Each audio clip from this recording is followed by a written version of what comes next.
Okay, this is the last one, okay? I'm gonna do it and you can respond, okay? Ready? Ready?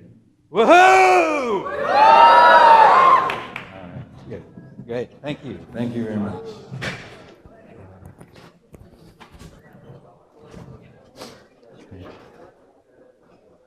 Okay, okay, I guess, okay, we're playing rock, paper, scissors, and cheat. I'm gonna cheat too here.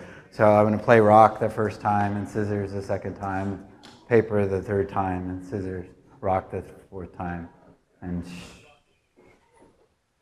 only the circles mean anything. The H's and the S's in this case are not really informative, but maybe nothing is informative.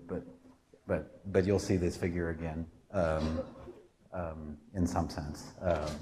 Okay, so just to remind you what a matrix is. So you have a matrix, M by N matrix, A. We're going to talk about two-person games. What we're talking about today is applications of multiplicative weights. One of the things we'll talk about is that two-person games have an equilibrium. There is a strategy for both. We said that. We'll prove that today.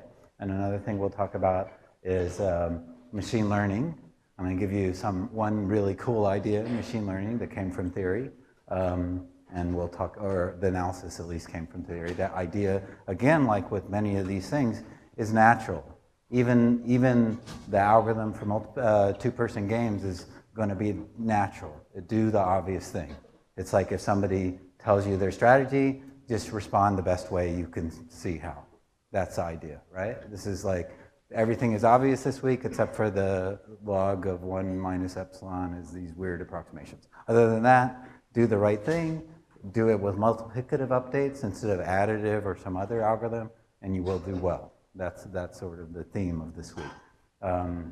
Okay, so you have a matrix here, an m-dimensional matrix vector x. This xt times a is an n-dimensional column, just to sort of get you warmed up with matrices. You remember this? A matrix. Okay. Nobody is nodding their head. People don't like matrices. I'm sorry. They're convenient. Shorthand is this. I might drop the big T because it's like obvious if X is over here that it should be transposed. Okay. N-dimensional vector. A times Y is an m-dimensional column vector. Okay? Is that clear? Does everybody see that? Any questions? We're going to use these matrices a lot. Right? You multiply each row times the column, and then you get one result. The second row times the second column, you get the next element of your vector, and so on. Okay? Is that clear? Anybody? Okay. So we had for two-person games this M by N payoff matrix A. We thought of a notion of mixed strategies, where each row corresponds to a strategy for the row player, and each column corresponds to a strategy for the column player. And what the row player does is does this thing called a mixed strategy. The row player can play any one of these strategies with a certain probability. We're picking from a strategy with a certain probability. And we pick strategy 1 with probability x of 1, and so on. That's what the row player does. And the column player does the same thing, except they're picking column strategies. So a priori, there's just these two players, and one is picking from M strategies according to this distribution. It's a distribution because the sum of the xi's is equal to 1, and the column strategy is doing the same. Now, for a pair of strategies, what we do is we look at the matrix A is telling you the payoff. A sub ij tells you the payoff for row playing strategy I and column playing strategy J. So the payoff matrix looks like this, or if you want to write it out, A sub Aij is the payoff for playing for the row playing strategy I and the column playing strategy J. So that is a number. That is the input, right? The input is the A sub ij. Okay. And so this payoff matrix is this I'm just writing out this quadratic form with x and y, or bilinear form. Okay? So xt A is, again, it's a vector, right? XTA is a vector. And it's a vector when X is playing, the row is playing this mixed strategy X. And multiplying xt times A gives you a vector. And the dimension of that vector is the same as the dimension of the number of the column strategies. So XTA is really the vector of payoffs against this row strategy, X. Okay? It says for column, now the column knows what the payoff is for each one. Okay? AY is a vector of row payoffs against the column strategy Y. So now the row, if the column reveals his or her strategy, then A times Y tells the row what the value of each one of those strategies is. Okay? It's just all matrix stuff.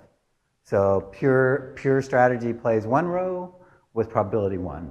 That's when I say pure strategy, that's what it means. It means this distribution is not much of a distribution. It's 0 everywhere except for one place. Okay, it looks like that. Right? The sum of all the xi's is 1. It is a distribution, but it happens to be all concentrated on one strategy. Okay, and I guess I had to change all my slides, so there may be an issue because all my slides before had row minimizing and column maximizing. So I'm like, oh no. And you'll see, really, it's oh no. But I've switched it all, and if you have questions, let me know. I think I got them all. Okay, so here, Rochambeau. Do people know what Rochambeau is? Okay, it's rock, paper, scissors. Do people know what rock, paper, scissors is? Okay, it's rock, paper, scissors. Okay, so the strategy is if I play rock and you play rock, nobody gets paid. If I play rock and you play paper, paper wins. Right, paper wins. Wait, rock and paper, does paper win? Yes. Okay, and the column is minimizing, so that's why there's a -1 there. Okay, that's why the column wins, right, in some sense. The negatives are good for the column, or lower numbers are good for the columns, and higher numbers are good for the row, right? Does that make sense? Okay. Okay, now how do you play? Obviously, this is one way to play. You just play 1/3, 1/3, 1/3. And player 2 was going to play 1/3, 1/3, 1/3. And so these are mixed strategies, right? Each player plays a distribution over the strategies.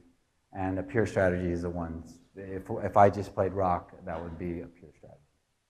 Okay, so this is it. If you multiply out the A times X, what do you think the value of this game is? It's 0. Nobody wins, right? It's with equal probability. Everybody's doing the same, right? It's a symmetric. Okay, so now I'm going to make a more complicated game to make it a little bit more interesting. Let's say it's ties with rocks. Oh, so this is a little bit more complicated. I changed a couple of rows here. I added a row for the boss to win, right? If he cheats, he gets. Somebody gets to cheat. The row player gets to cheat, and if he cheats, he gets 1.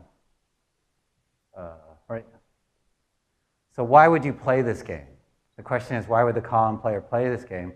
Because the row is the column's advisor, so my student has to play this game with me, right? So, or your boss, you may have to play such a game. So you want to see how to play it optimally, even though you don't really want to play it all. It's just another example. Right? You can do things that the value is not 0. So zero sum does not mean the value is 0. It means that one is minimizing and one is maximizing. That's what it means. Okay? There's one number in the matrix, and one minimizes and one maximizes. So the worse one does, the better the other one does. Neither, they really are competing against each other. It is not cooperative. Okay? Okay, equilibrium pair. This again is the payoff for the matrix. What it is it says that in an equilibrium pair, you have Y star. You have a strategy X star and a strategy Y star. And like if for example, I know Y, the column player knows X's strategy, it gets no benefit by playing any different Y. So for Y, there's no incentive for Y to change its response. Okay, that's what this min over y is. It's like no matter what y plays, he can't do better than what he's doing with y star. Okay, and this similarly for x, no matter what she plays, she can't do better against y star than x star. Okay, does that make sense? That's what equilibrium is. Equilibrium means neither the x player or the y player have any incentive to change. Right? This is like Rochambeau. All of them doing 33% each, they're getting 0. No matter what strategy, if I know you're playing rock, paper, scissors uniformly at random, all the strategies are equivalent to me. Any one of them is, I have no incentive to change. Now, the reason no row is better, that's what it's saying, for the max over this matrix entry is equal. The max, so now I'm going to say something even more. Like this min over x here, or this max over x here, is really saying, look at a y star, that's a vector, and choose the best one. That's what this is saying. That's just as good as any strategy. You might as well choose the best one, because any distribution over the best ones, you might as well just pick the best one. Okay, that says a pure strategy is always the best response in some sense. We'll talk about that a bit more, and vice versa for the columns. Okay, so not only is this min y over all y, in fact we could say it's simpler. We could just say the best column. The y star, the distribution you're playing is only sort of on the best columns. You should not have anybody in your distribution is not the best column. Okay, so now there's an equilibrium. Okay, so I claim this is the equilibrium of this, and this is the equilibrium for the column, right? It's not super easy to. Did anybody think of that solution? The answer is no. Okay, I'll tell you, nobody thought of that solution. So what's the payoff? You just weighted average of pure strategies. So for the row player, strategy 1, the payoff is he's playing, let's look at strategy 1.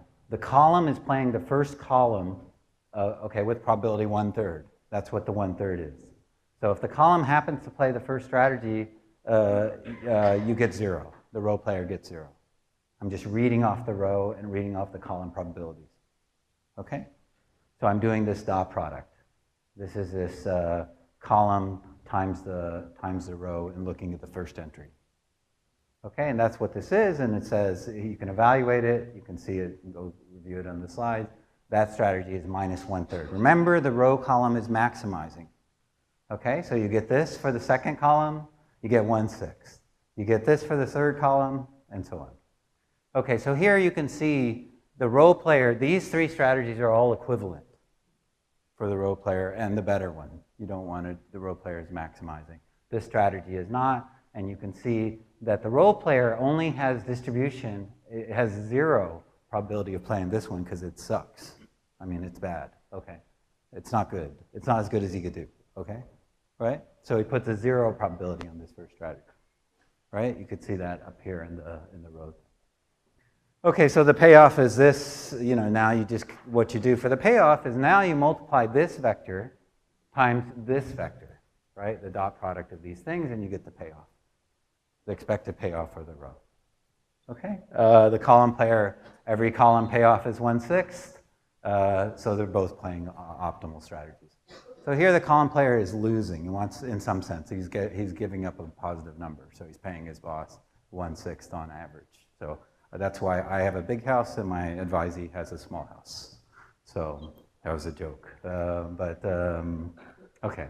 So, but this notion of they only play optimal strategies is really important. Okay, this is also called complementary slackness. It's something that's in linear programming.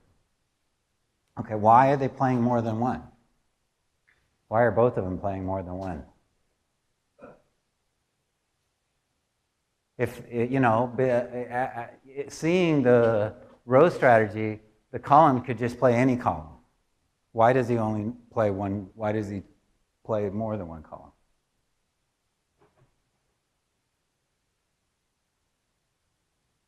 Well, because if the row knew he was only going to play one column, maybe the row can do better, right? If I always played rock, could you do better? If I know for sure you're doing a strategy, but if I always played rock, you would always play paper, right? So the reason I'm playing this mixture is we're all competing, knowing what we're trying to figure out what each other is doing, and we're playing defense. So we're playing defense and offense at the same time. We're trying to win, do as well as we can. We're trying to make the other person not do as well as they can. Okay, so that's why they're playing more than one strategy. That's why these are mixed. Yeah. Is it a unique? Is the equilibrium unique? No. But for convex sets, there's something simple about it. It's like, you remember linear programs? Is there a unique solution? Is there a unique optimal? Always for linear programs? No. Well, because the whole edge, you know, if you take this polytope, this whole edge all of those are ties for the best. So there's something simple about it for two-person games. Okay. He asked if the equilibrium is unique, and I gave an example where it wasn't. Okay, so you want to limit the opponent's payoff. So this is this weird thing with a bunch of algebra, but basically it says that X star and Y star, neither of them really want to deviate from that strategy, need to deviate from that strategy. They're both playing the optimal choice against the other person. They have no incentive to change. Okay? Does it exist? Does it always exist? Does an equilibrium always exist? That's the question. And the answer was, yeah, the answer is yes, but let me go through it a little bit. Let's think about how to prove this. So when we're going to prove this, we're going to sort of think about this best response every time. And this is what this week is about. Let's go with the best thing I've seen, or reward the best things I've seen. Okay? So the column goes first. What we're doing here, the min is the outer. Okay? So the Y, the guy on the outside, Y, is trying to find, it has to go first. When he goes first, she knows what Y does. So she's going to pick the best X, which is just a row, right, in this case. Okay? And that's what R is going to be. It's going to be this notion that it's good for the row. That's why it says R. Okay, it's good for the row player, because the row player gets to go second. Right? So the row player is maximizing, so R is good for the row. Okay, that's why I'm using the number R, because they get to go second. They're in king. I get to watch I don't get to watch what you did. I don't get to watch whether you're doing rock, paper, or scissors. I get to know your distribution over rock, paper, and scissors. Okay, you're going to tell me I'm going to play 1/3, 1/3, 1/3. You're not going to lie. For me, I can pick any of rock, paper, or scissors in response. Okay? Okay, and this, what is the value of R? What's the value of R in rock, paper, scissors? Anybody? What's the value of R in rock, paper, scissors? 0, right? The Y player is going to announce 1/3, 1/3, 1/3, and X can do no better than 0 and pay off, right? And you can do the same thing for the column player. And what's the value of C? 0. So this says the two best responses have the same value, which is interesting. I mean, it's just an example, but it's interesting. These two things, Y is powerful enough to force X to not get too large, more than 0, and X is powerful enough to, even revealing their strategy, to force Y not to get too large. This is a review of what Professor Chiesa said. So now weak duality is nothing more. It's called weak duality, but it basically says R is less than C, less than or equal to C. No, it should be R is greater than or equal to C. Okay, this is the turning around. So R is greater than or equal to C. I can fix. No, let's just sort of. Okay. Oh, now it works. No, it still doesn't work. But sorry. Okay. Okay. Yeah. Okay. So I might fix it in a minute if it's too annoying. But at equilibrium, X star, Y star has a payoff V. Let's assume it has a payoff V. So it says A star, A, Y star. This is a vector of row payoffs. Okay? So let's say we have an equilibrium point. Okay? we're having an equilibrium point, and I claim this is an equilibrium. So a y star is greater than or equal to v for some value to v at this equilibrium. Okay? Because the rho has no incentive to change. So it says every rho here has value, greater than or equal to v, less than or equal to v. Okay, which means that r is less than or equal to v. Okay, this is too much. Okay, sorry. Let me just fix this real fast. All right.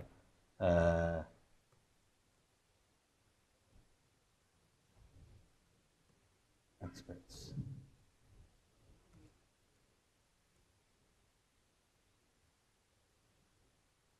Always interesting. This is going to be interesting.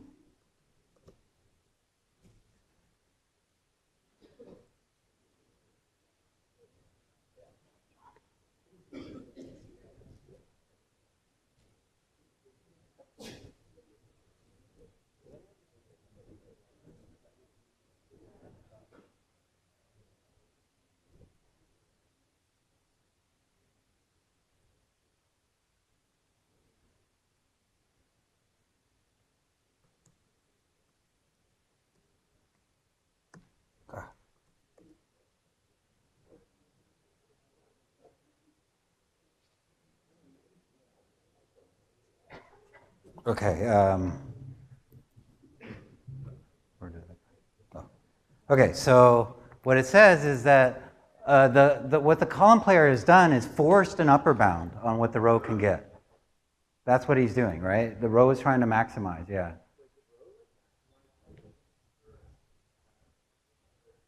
Yeah, that's right. The rho is the y place first, and y is trying to force it to be small. They're minimizing. So max, the x gets to go second, he's trying to maximize.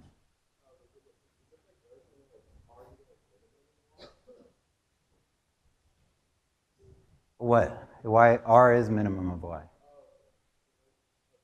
R is minimum of y, right? Up there, okay. Does that make sense? Isn't the row player trying to maximize the score? Yeah. So wouldn't he be, like the column player is like minimizing things, the row is trying to maximize? Yeah. Yeah. Okay. Right, that's what it says, right? The y player is the column player, and they're trying to minimize, and x is the row player trying to maximize. X is on the left-hand side. Yeah.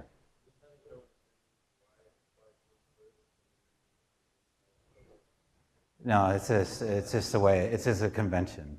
So the convention is that if the min is on the outside, that variable is bound first. Okay?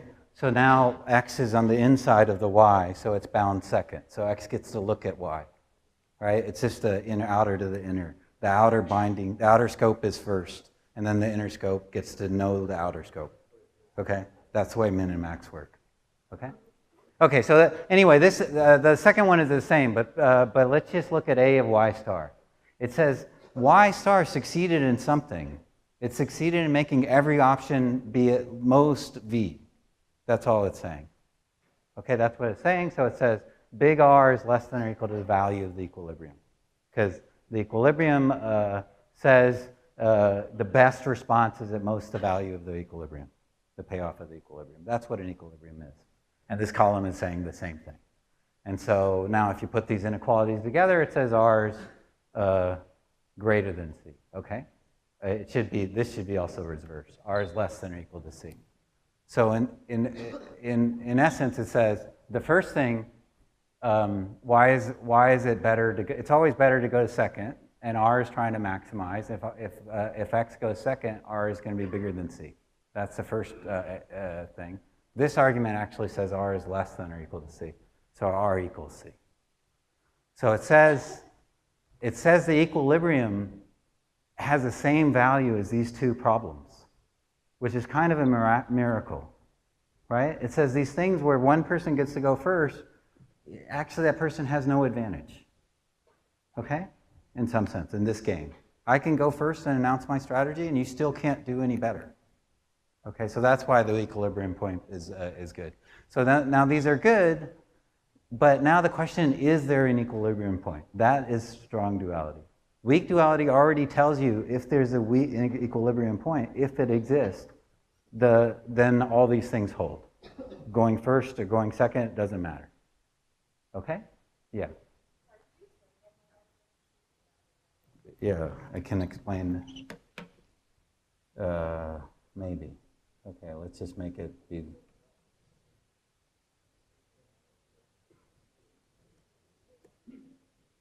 Oh.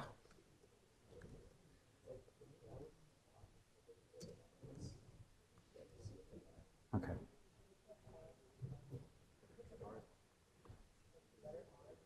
Okay, so I'm really, this is all in Professor Chiesa's lecture, by the way. So, why is R greater than C? Why is R greater than C? Weak duality. Everybody see why? Because R is the max player. It says this payoff is higher if the guy trying to maximize goes second, right? I'm going to do better if I make you announce your strategy for rock, paper, scissors, because I get to look at your strategy and just compute the best thing for me. Okay, that's why R is greater than C. And this chain of argument says that R is less than V, that's the first line, and V is greater than C, which says R is greater than C. Okay? Yeah.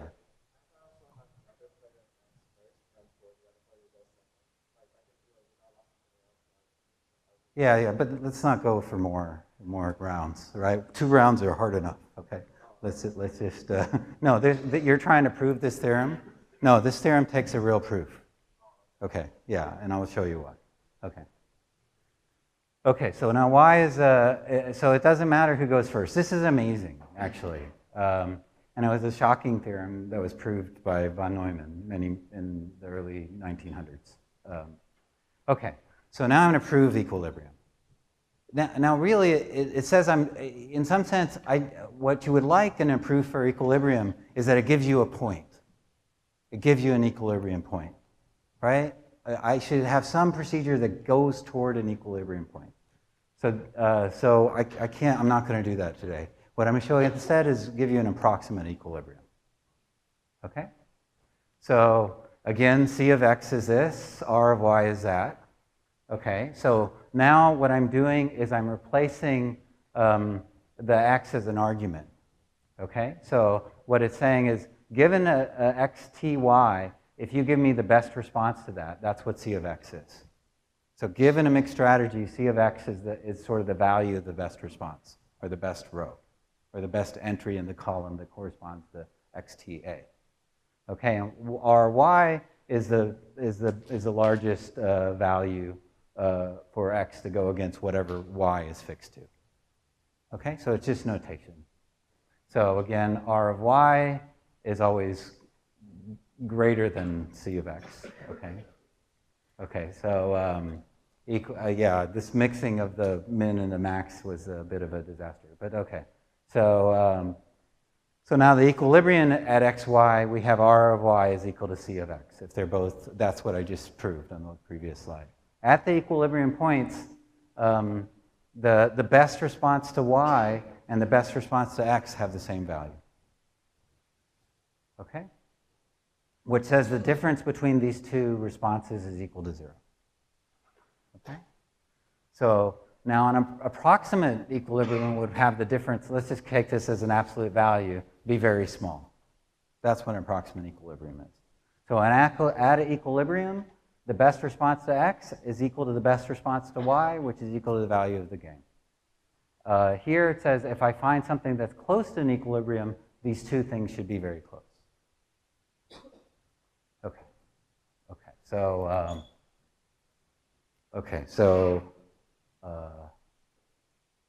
okay. So here, let's just. So now what I want to do is I want to find an equilibrium pair, x and y, where their values are very close. C of x is close to R of y. Okay. Okay. So how do I do it? I'm going to use multiplicative weights. I'm not going to ask you because that's I told you. It's not hard. It's even easy. There's some head scratching happening because of this min and max is always hard, right? You have to do this response. We already see this, right? This was also there in the original lecture. Okay, so we want to find an x star, y star, such that the min over y, the best response to x star, is close to the best response to y star in value. Okay, so you want c of x star minus r of y star is less than or equal to epsilon. This is the right order. C of x is always, okay, it's the wrong order. Okay, so okay, but let's just go on. Okay, so because it'll come up a few times. Just say the absolute value. It's fine. Okay, so what multiplicative weights does is you have n experts and you have t days, and you have L star total loss of the best expert. This is the black box we get to use. And the multiplicative weights method yields a loss that during the algorithm, the algorithm pays during the whole algorithm. The total loss is at most 1 plus epsilon times L star plus log n over epsilon. Okay, that's just what we proved last time. Okay, so this is the framework we're going to use. Here's this algorithm that has sort of two things happening. It has a set of experts, and it has this multiplicative weights method, and it also has this adversary who's giving us the payoffs every day, right? Giving us assigning losses every day. Okay, so there's sort of another player, and even that against even any player, we do pretty well. Our loss is not too bad. So whatever the adversary does, we make sure that our loss is not too bad. Okay. Okay, so we're just assuming that the matrix A only has payoffs between 0 and 1. Okay, so what we're going to do is we're going to make the column strategies be experts. Okay? So every day at the beginning, what I'm going to do is I'm going to play each column strategy with equal likelihood, with equal chance. What will the adversary do? What would an adversary, what would the X player do? Or what would the row player do? If I played uniformly over all the columns, what would the row player do? No, I wouldn't play uniformly over all the columns. I'm playing uniformly over all the columns, what would the row player do? So it will pick the best row, right? It will just pick the best row, right? Right? When you play uniformly over the columns, remember this, this thing. When I play uniformly over the columns, I get A times Y, right? That's what the row player sees, A times Y.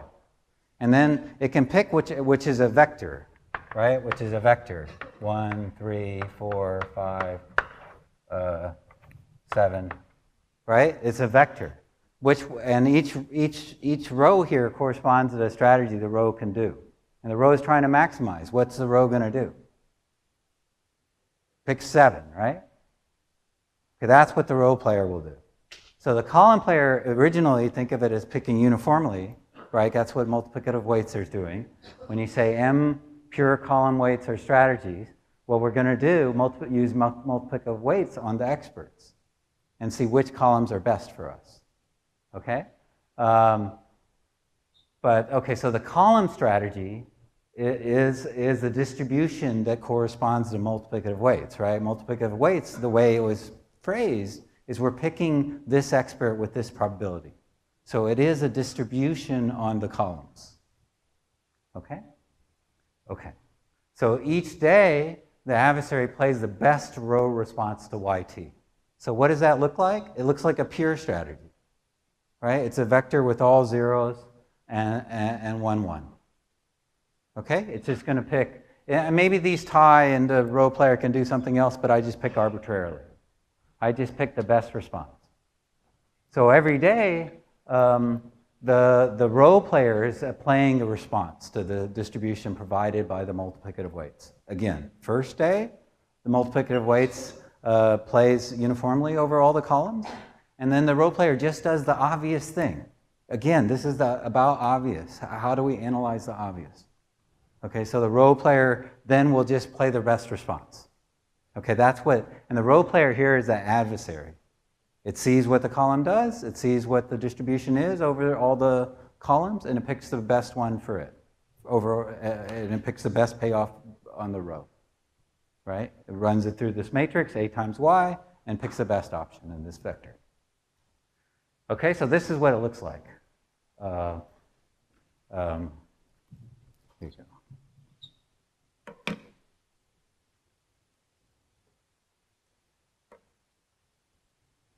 Okay. Maybe. Okay, this is what it looks like. So the first day, the column player is playing this distribution over all these columns. Okay? And so what it's doing, it should be Y sub n, but it's playing this distribution for all these columns. And, okay, and so what does the row player do? It assigns losses to this. It assigns, it's just going to play these columns. It's not assigning losses, but it's going to play these columns with this strategy, 1, 0, 0, 0. It's playing the first column. Okay, it should be A times Y here. Okay, and then it does this. This is what the row player is doing. And every day,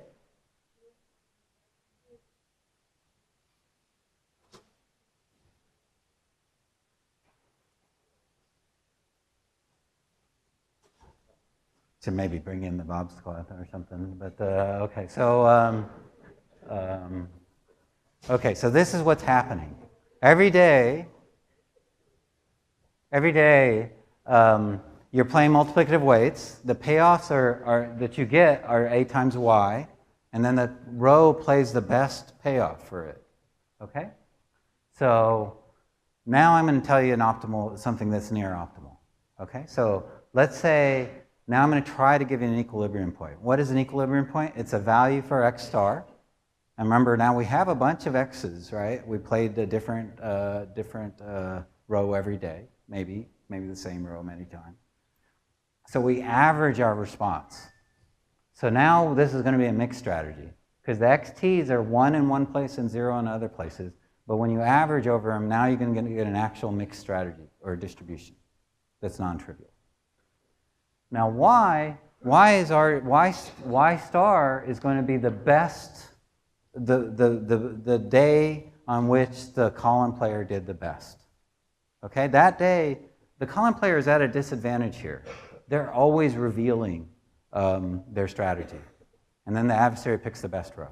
The column always reveals the strategy. It's a multiple weight strategy. And then the row just plays best.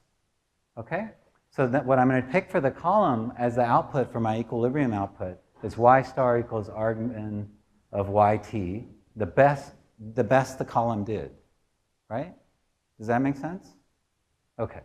So now I'm going to claim that these two are very close in value. Okay?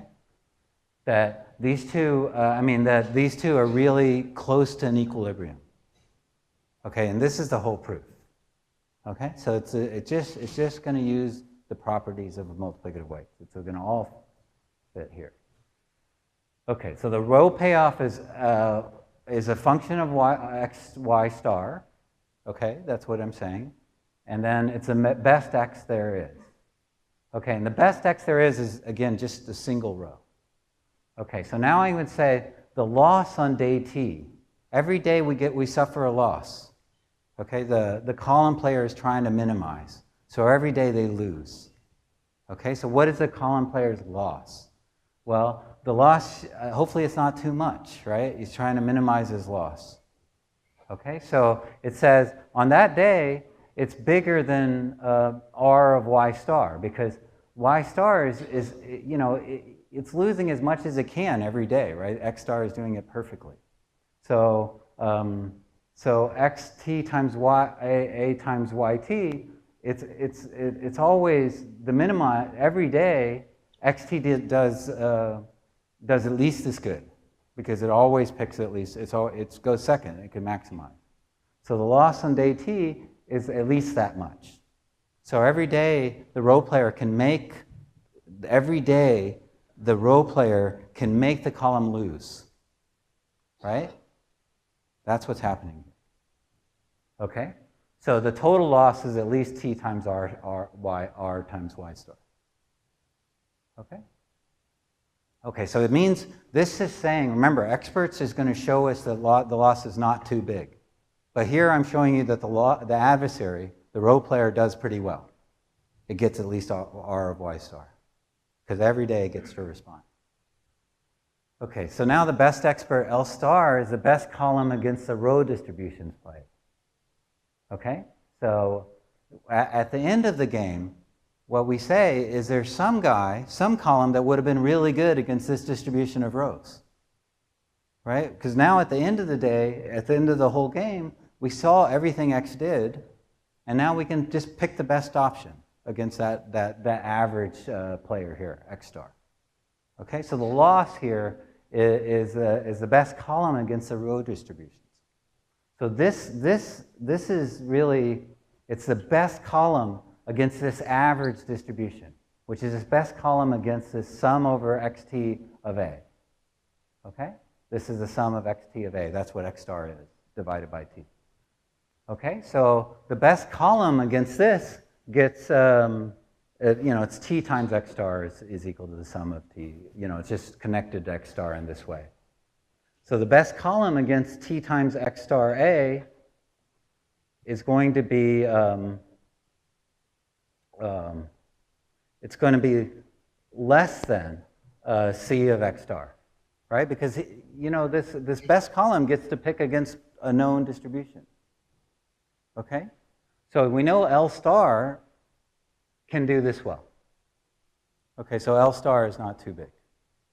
Okay? So we have two things now. We have L is big.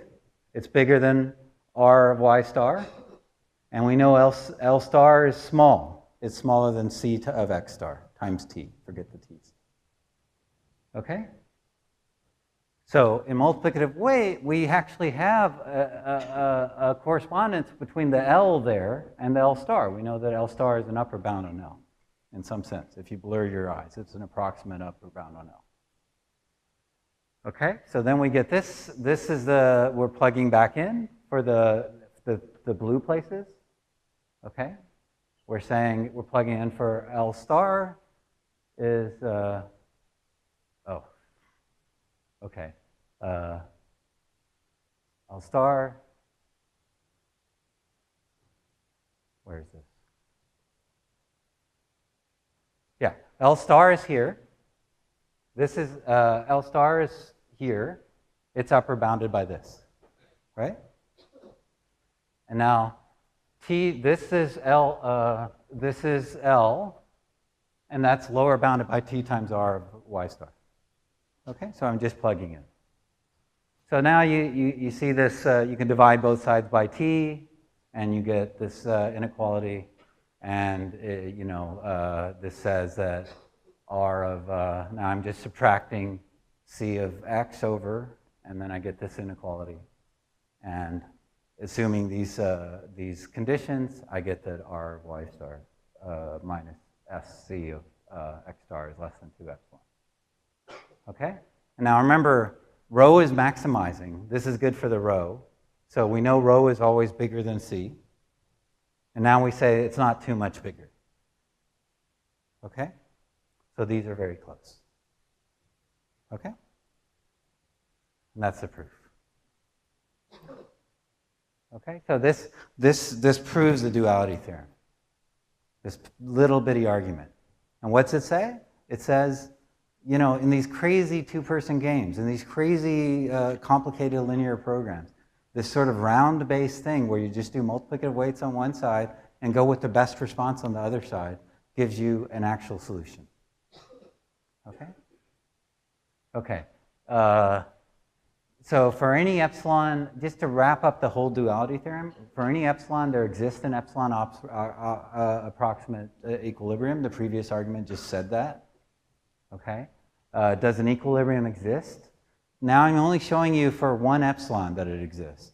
But what can we do with the epsilon?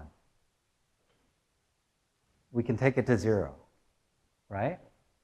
Yeah, there's the fixed point theorem or something. Once you have epsilons and they go to 0, you actually have to know math. like analysis and stuff, but it works. Okay, and there's other ways to prove this theorem as well. The original theorem by von Neumann, he gives a proof, and he really uses analysis and fixed point theorems and Brouwer's fixed point theorem to prove it, which doesn't give you an algorithm. So this multiplicative weights thing actually gives you an algorithm. Okay, so there's other proofs that use duality and geometry and linear programming optimality. So we could also think about, but since we're computer scientists, we want to think about this as an algorithm. So the complexity here is really this number of rounds that I spent. I set t equal to ln over epsilon squared to get the value there, and that's the number of rounds I actually spent in the algorithm. So here the algorithm is very simple. You update with multiplicative weights on 1, and then you do the best response. So it's really trivial. It's just every time you look at x, a, y. Okay? So the time is basically the number of non-zeros in the matrix times log n over epsilon squared. So it's basically linear. It's really fast. Okay? And linear programming is a mess. There's faster ones, which are a mess because nobody can understand them. And they're way complicated. So this expert's algorithm gives you a quick solution pretty fast. Okay? And it gives you like structural things about the solution. It says there's not very many non-zeros, in fact, in your solution. You don't have to play very many strategies. You only need to play log n over epsilon squared. Okay? So again, the algorithm is almost a triviality. Right? Here's this big fancy theorem, solving linear programs, simplex algorithm, blah, blah, blah. You can do it with this. You sort of do the obvious thing. Okay, so this is why it's very, this is why we kind of pushed it into this course. We didn't want you to leave without knowing this, right? Like, we didn't want you to think that all algorithms are these crazy complicated things. Very simple things that work really well. So, and this particular simple thing works really well. Yeah, you can work. You can do this. The particular, you can make it so both are using multiplicative weights, or set this proof up in a variety of ways. It still works. The algorithm is slightly different, but you can get different trade-offs. Okay, so, and in practice, if you watch it, like this is what people do in practice, right? When they are essentially, without knowing it, solving linear programs, what they do is they penalize errors naturally. You do this when you're happening, right? When you go on a road and that day it was congested, you don't go on that road. When they do routing in a network, they select paths by giving penalties on paths that are congested. And these penalties are multiplicative, and they work for exactly this reason. Okay, so it's just a rediscovery and a rediscovery. It's an analysis that works in so many contexts. Okay. Okay, so let me give you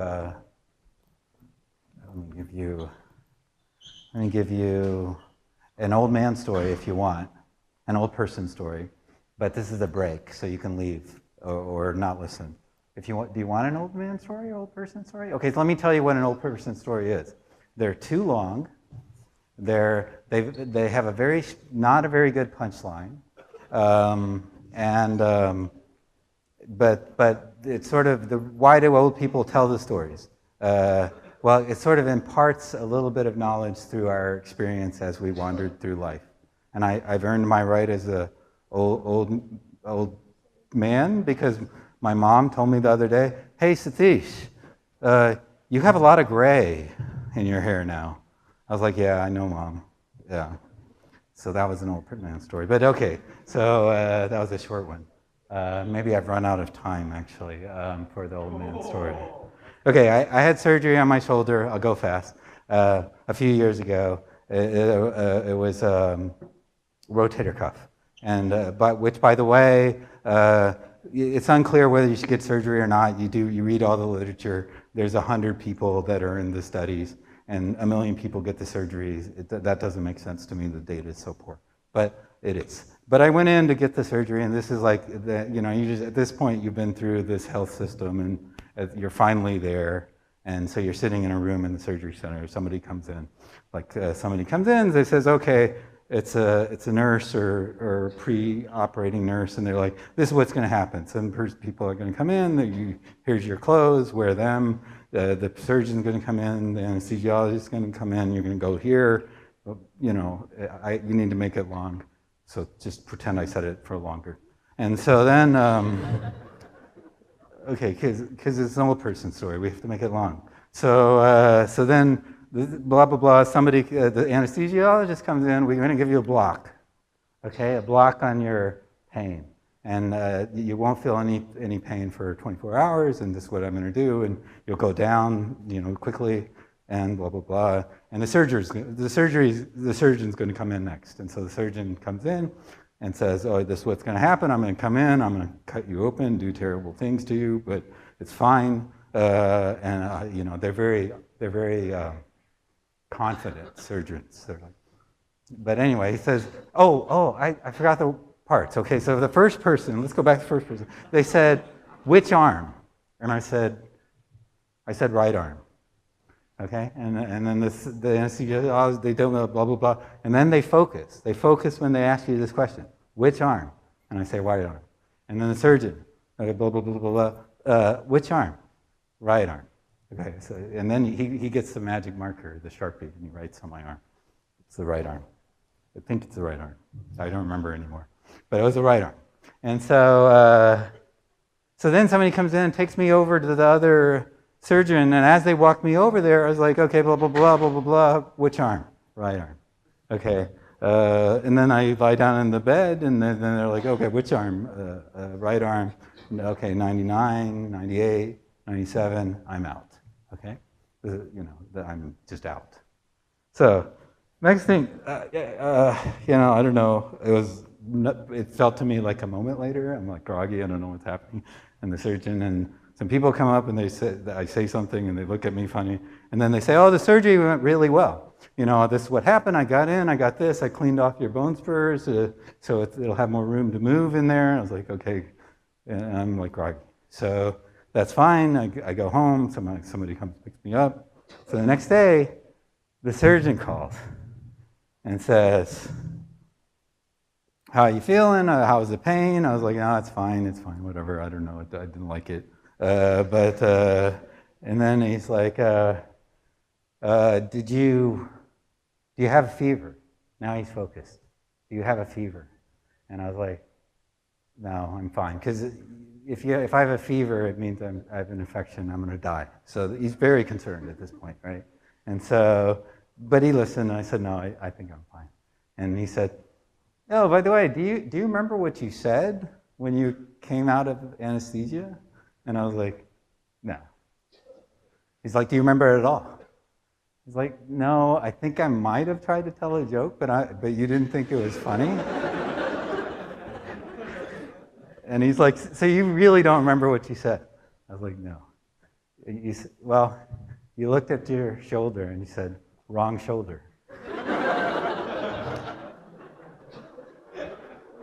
Okay. Yeah. Yeah. Okay, so the best joke I ever told, I don't remember it. Sad. Okay. I frankly wouldn't have told it if I would have stopped myself, right? Because you can't do that, right? But and then anyway, I said, oh, I see why you didn't think it was funny. He's like, no, yeah, we didn't think it was funny, but I think it's kind of funny now. Okay, so anyway. So you get a labeled data set. You get a bunch of points. What does this mean? You get a bunch of points and they're labels, plus, minus, 1, right? And so you learn a model on it, right? You go get your favorite wackadoodle deep net and you run a model on it. Some of your points refuse to be classified, right? You get them wrong. What do? What's the first thing you do? On the wrong points. You have all these wrong points. These points are wrong. What should you do? Take the points that the model didn't work well on, right? And train something on that, right? On the good one, on the ones you messed up on, right? Sort of the obvious thing. It's like, if that road didn't work, let's try a different road. Let's try a different model. We have this way, this deep learner. It can learn labels for a data set. It does pretty well, but it gets or does kind of well, and it does get some of the points wrong. So what we do is we take those points and we learn another model on them. But we could do it softly. What we can also do is something like multiplicative weights, right? Instead of moving the distribution only to the wrong points, still remember something about the right points. So let's just upweight the points, the sampling we do on the wrong points. Okay? Just like we would in multiplicative weights. These are the ones we got wrong. Let's make them more heavier in our sample. Okay, and now learn a model on them. And that model will concentrate more on the points that we got wrong before and not worry about the points we're doing pretty well on. Okay, so, and we keep repeating. And in the end, we combine all these models for better prediction. How would you combine these models? We vote, because we're in America. We vote, right? Everybody voted, right? We vote. We have all the models vote with their labels and we pick the majority. Right? How do we analyze it? Okay, we're going to analyze it using multiplicative weights. But we can't do it as a black box. Here we have to go back inside the analysis of multiplicative weights. Okay, so which... okay, that's fine. We've got lots of time. Okay, so how do you analyze it? Okay. So again, let me give you a more concrete example. Okay, this looks hard. I want to find a hyperplane that separates it. That's my notion of a model. Now, I'm just giving you a picture. It's a cartoon of what I just said. There's these plus minus 1 labeled points in R to the D, and my classifier, instead of being a fancy neural net, it's a neural net with 1 neuron. That's a hyperplane. Okay? Which side of the hyperplane you're on? That's not a very deep net. Okay? It's a shallow net. Okay, so I want to a hyperplane that separates half of them. That's easy. Isn't it easy to get half of them right? Well, there's only plus minus 1s, right? I can just get half of them right by just saying plus 1 all the time. Label them all plus, right, if they're 50-50. Is that correct? So that's a triviality. So an algorithm that gets half the points right is not much of an algorithm. It's not an algorithm, okay? Okay, so anything works. Okay. Well, but you can actually do better if you want, but it's kind of useless. It doesn't mean anything. So what's the only interesting algorithm? Now, I'm saying this is a stupid algorithm, okay? So we don't want to work with stupid algorithms. We want to work with something that's just a little bit not stupid. It just gets a little bit more than half the points right. We're assuming there's 50-50 on the labels. Okay? So what if I had an algorithm that always did that? Just did a little bit better than, it's called a weak learner. It's a model that for any distributions on inputs, it does a little bit better than just guessing. Right? That's what I'm going to start with. And this is this notion that I started with before, something that learns a model. It learns a little bit better than noise. Right? That's all it's trying to do. Okay. So this is what they call in learning theory a weak learner. It's very weak because this epsilon can be quite small. Okay? Little bit better, 51%. Okay, there's a better line there. That's not important, but that's a better line. Okay, it's more than half. Okay, but okay. So n-labeled points. It produces a hypothesis that correctly classifies more than half your points. Okay. Now a strong learner. This is like 51%. Say, a strong learner produces a hypothesis that correctly classifies almost all your points. Say 99%. Okay, we're thinking both epsilon and mu as small numbers. Okay? So this is what you would like. You would like to almost always be right, but you're only given something that will be right with 51% probability, a few of the times, a little bit more than noise. Now the question is, can one use a weak learner to produce a strong learner? And we're going to do exactly what I said on the first slide. We're going to build many models, and then we're going to vote as a majority, right? So that's what we're going to do. Okay? So can we do this? And the answer is yes, because I don't have time to. Who thinks yes? The answer is yes. Yes. Okay. Okay. How? Multiplicative weights. Okay. I mean, this, as you might imagine, when you start doing learning theory, this is like one of the first things you do. And they did all kinds of crazy algorithms. And they did this, they did back of the, they got to 3/4, they can get from 60% to 75%. There's series and series of papers. But it turns out the answer is really easy. And multiplicative weights gives it to you. Okay, and these guys got maybe, they'll probably get a Turing Award for noticing this. So the endpoint of a line of research. So experts are points, and I'm calling it red is because points are bad, okay? Those little points, you know what they're trying to do? Those sneaky little points. They're trying not to be classified correctly, okay? And the adversary is a learner. The adversary is going to say, no, points, I'm going to get you. I'm going to classify you correctly. When you get classified correctly, you lose. I caught you, right? So points want to be misclassified. That's why they're red, okay? Learner wants to maximize the probability of classifying a random point correctly. Now, when I say random, I mean the distribution that comes up in multiplicative weights. Every day, right, the weights correspond to the distribution. And the adversary will run on the points according to that distribution. Okay?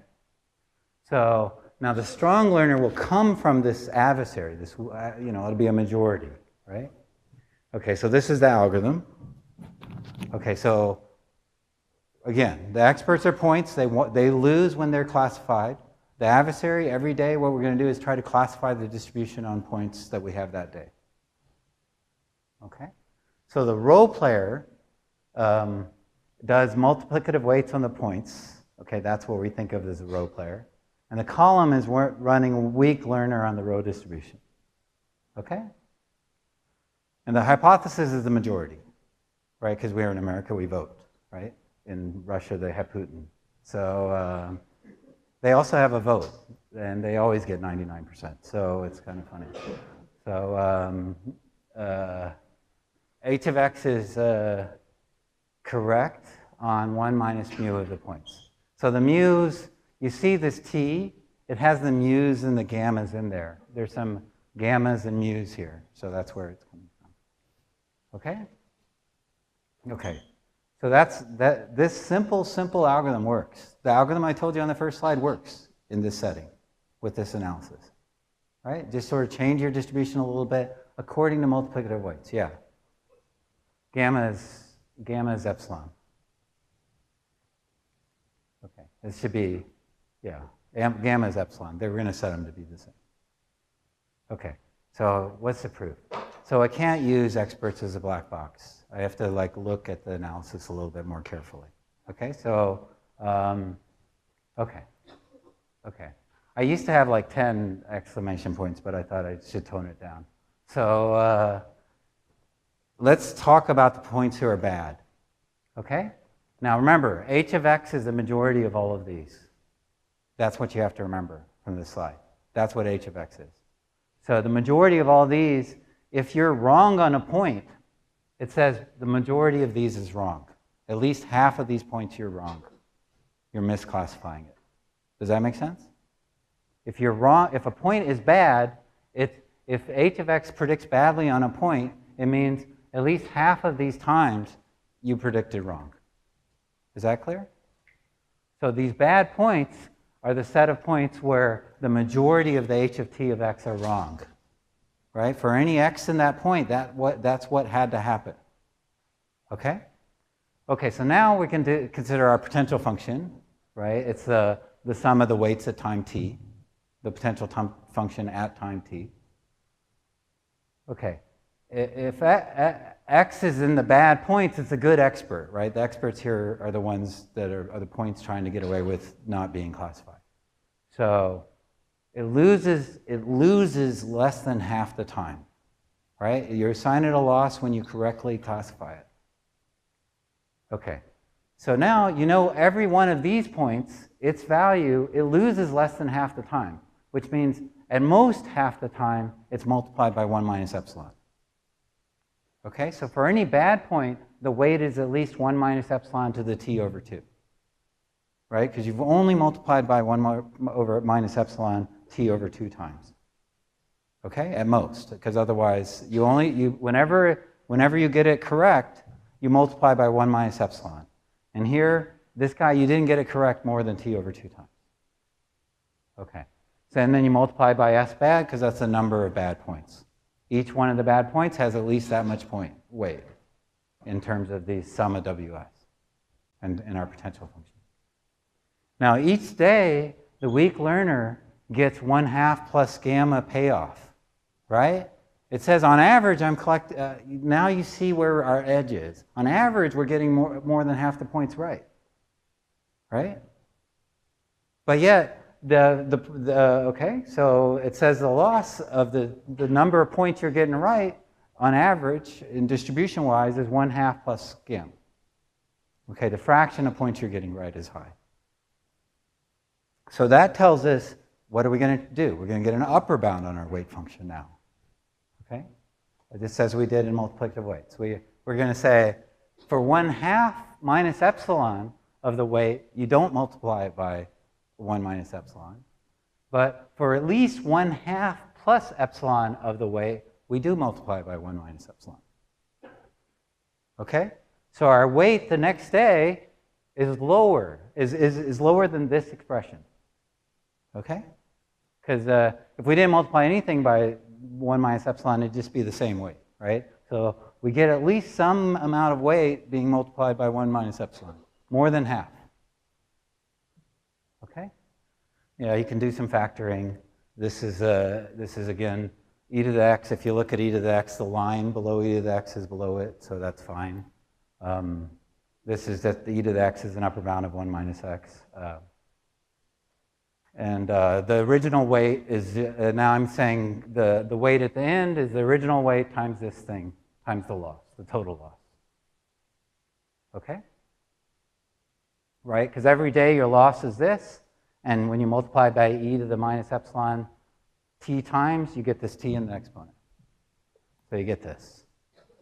So now we're combining this lower bound again, like we did in multiplicative weights, that the weight is at least some function of the bad points. That's here. I'm highlighting the bad because that's what we want to upper bound, and we have a less than or equal to here. Okay? And it's less, and we know that the weight is also less than or equal to this. It's going down fast because we're multiplying a large fraction of it by 1 minus epsilon every time.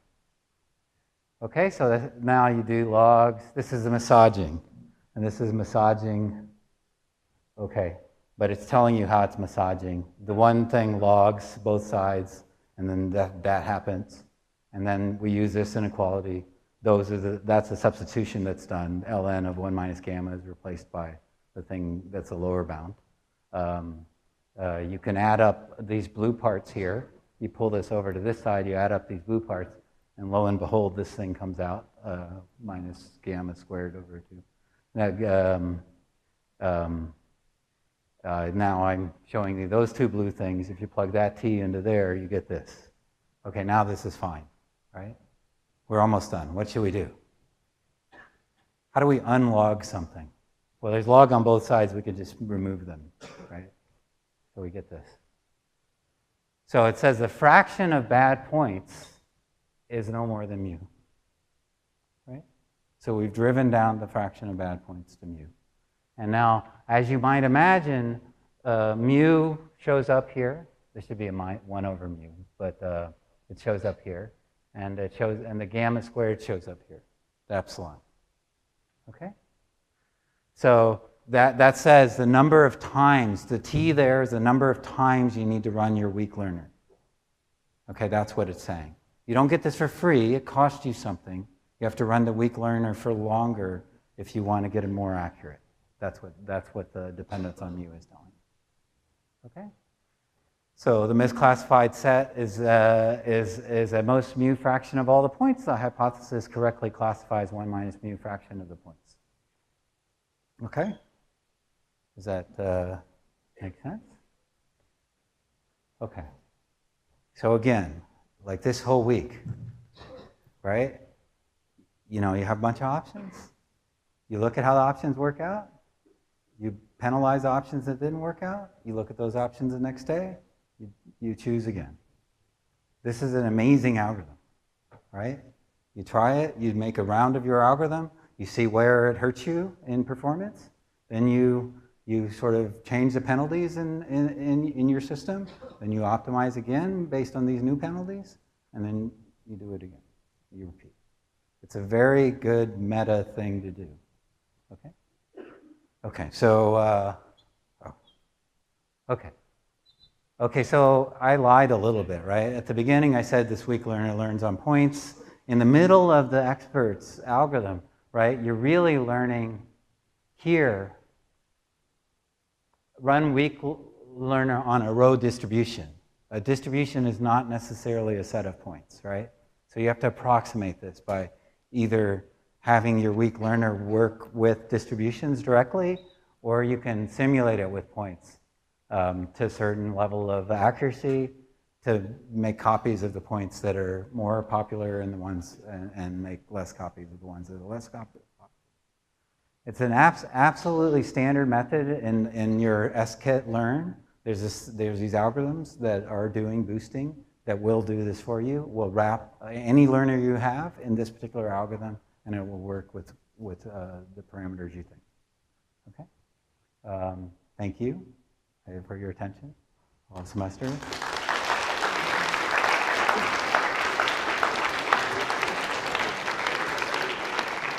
And we're around next week. Okay, so good luck and have a good RRR week. Yeah.